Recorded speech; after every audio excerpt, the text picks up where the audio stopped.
జనపాలన establish చేసినప్పుడు మేము ఆ రోజే చెప్పాం, నెంబర్ 1 పాలిటిక్స్లో కరప్షనే మూల కారణం అన్నిటికీ.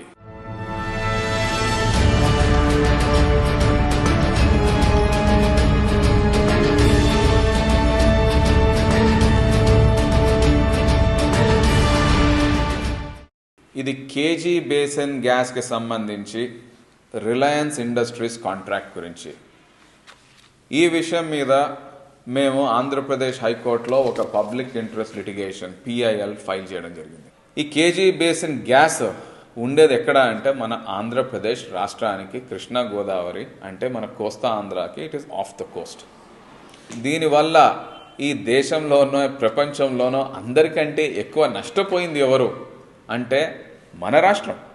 దీని గురించి ఎవరైనా మాట్లాడాలి అంటే, దీని గురించి ఎవరైనా పోరాటం చేయాలి అంటే ఎవరు? మన రాష్ట్రం. ఎందుకంటే ఇది మొట్టమొదటిసారి 1999లో new exploration and licensing policy NELP అని పెట్టి అప్పటి వరకు ఓన్లీ గవర్నమెంట్కే ఈ ఆయిల్ అండ్ గ్యాస్ బిజినెస్ ఉన్నదాన్ని ప్రైవేటీకరణ చేసి రిలయన్స్ ఇండస్ట్రీస్ని తీసుకొని రావడం జరిగింది. అప్పట్లో NDA ప్రభుత్వం, ఇక్కడి నుంచి TDP చంద్రబాబు నాయుడు గారు ఆ NDA ప్రభుత్వానికి కన్వీనర్గా ఉండే మన రాష్ట్రానికి ముఖ్యమంత్రిగా ఉన్నారు. ఈ రోజుకి ఆ ప్రొడక్షన్ షేరింగ్ కాంట్రాక్ట్ చూస్తే అది చాలా వరకు వన్ సైడెడ్గా ఉంది. Gas is a natural mineral, natural resource that belongs to the nation. It belongs to the people of this country. రిలయన్స్కి ఇచ్చిన కాంట్రాక్ట్ ఎలా ఉంటుందంటే, గ్యాస్ వెలికి తీయడానికి ఖర్చు పెట్టండి, మీరు ఎంత ఖర్చు పెడతారో చెప్పండి, ఆ తర్వాత మీరు గ్యాస్ అమ్మిన తర్వాత మీరు ఎంత ఖర్చు పెట్టారో అది మీరు మిగుల్చుకోండి, ఆ పైన ఏమన్నా మిగిలితే గవర్నమెంట్కు వాటా ఇవ్వండి. ఇది వాళ్ళు చేసుకున్న ఒప్పందం. ఇది ఎక్కడైనా కరెక్ట్గా అనిపిస్తుందా? ఇది మేము ఈరోజు క్వశ్చన్ చేయడం లేదు, ఎందుకంటే ప్రభుత్వానికి అధికారం ఉంది, దీనికి సుప్రీంకోర్టు జడ్జి ఉంది, దానికి అధికారం ఉంది, వాళ్ళు చేసుకొని నో ప్రాబ్లం. కానీ ఈరోజు మేము క్వశ్చన్ చేస్తుంది ఏంటి అంటే, మన రాష్ట్రం ఆంధ్రప్రదేశ్ రాష్ట్రం మనకు ఎక్కడ ఎఫెక్ట్ అవుతుంది?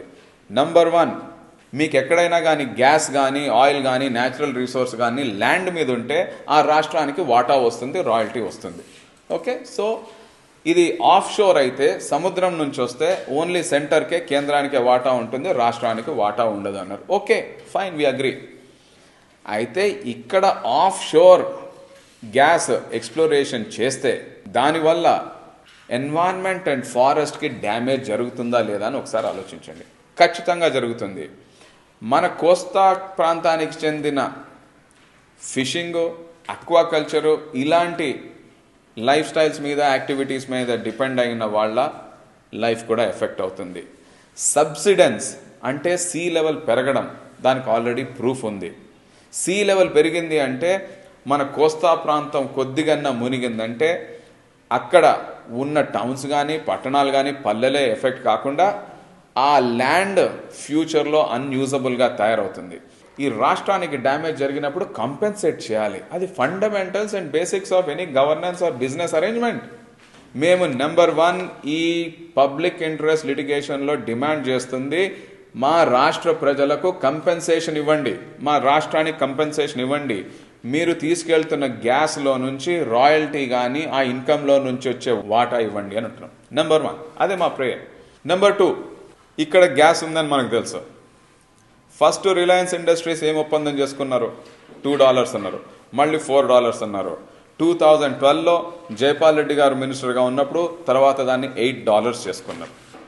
ముందు ఒప్పందం ప్రకారము మేము 40 మిలియన్ యూనిట్స్ ప్రొడ్యూస్ చేస్తామన్నారు. ఆ తర్వాత పెట్టుబడులు పెంచిన తర్వాత 80 మిలియన్ యూనిట్స్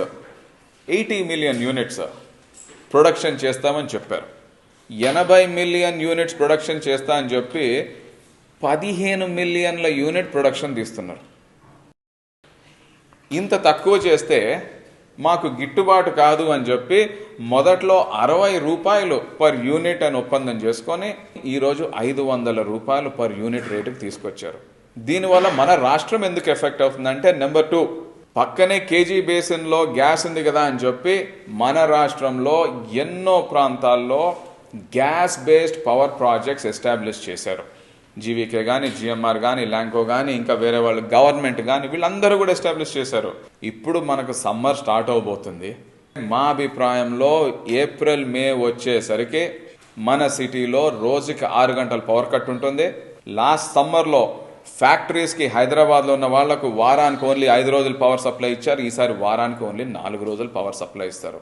ఈ స్మాల్ అండ్ మీడియం ఇండస్ట్రీస్ మన సిటీలో ఏవైతే ఉన్నాయో 4 రోజులు పవర్ సప్లై చేస్తే వాళ్ళు ఎక్కడ రన్ చేస్తారు? ఇట్ ఈస్ నాట్ ఫీజిబుల్ అని మూతపడే పరిస్థితికి వస్తుంది. స్మాల్ టౌన్స్లో 10 అవర్స్ పవర్ కట్ వస్తుంది.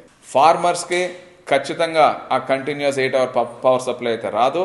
కాబట్టి మళ్ళీ వ్యవసాయం కానీ రైతులు కానీ ఇబ్బందుల్లోకి వస్తారు. మళ్ళీ మోస్ట్ అన్ఫార్చునేట్ ఇంతకు ముందులాగా we might even see suicides. కాబట్టి ఇవన్నీ కూడా మన రాష్ట్రానికి జరగబోతున్న డ్యామేజెస్.